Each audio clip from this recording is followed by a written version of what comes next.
There's a mistake that people make when dating that they make when making a purchase like buying a car. Check this out. Stay with me. Check this out, right? So you want this luxury car. You want your dream car, right? And you go and you really get excited. You're emotional. The salesperson is kicking that game, giving you his best face. And even if you think something's wrong, he's going to do the switcheroo and show you the options, how he can make it work for you, right? And you get all excited, and then you buy the car without really doing your due diligence and research. And what happens? You find out a week or 2 or 3 later that you bought a lemon. Things start breaking down, falling apart, needing to get fixed, drama, expense, right? So did you buy your dream car? Did you buy your luxury car, or did you buy a lemon?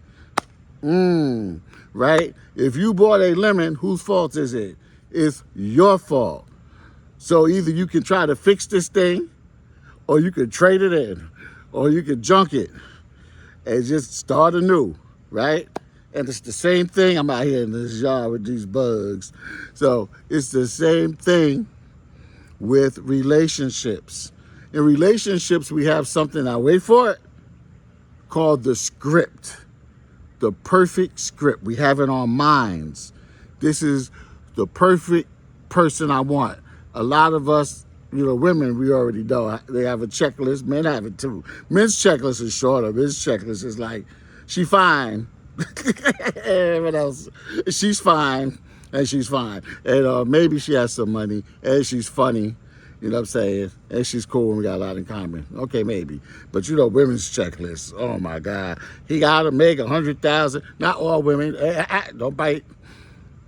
Gotta make 6 figures or more. He gotta be rich. He got a good job. He got a luxury car. He got his own house. He's buffed. He's diesel. He's good with the blah, blah, blah, blankety blank and all of that. You know what I'm saying? He's funny. All of that, right? Y'all probably got more and more that I don't even think about, right? So that is our script, right? And we also have this script that we're going to get together. Everything's going to be fine. We're going to get engaged, get married, have the honeymoon, then live happily ever after, right? And that's the perfect script.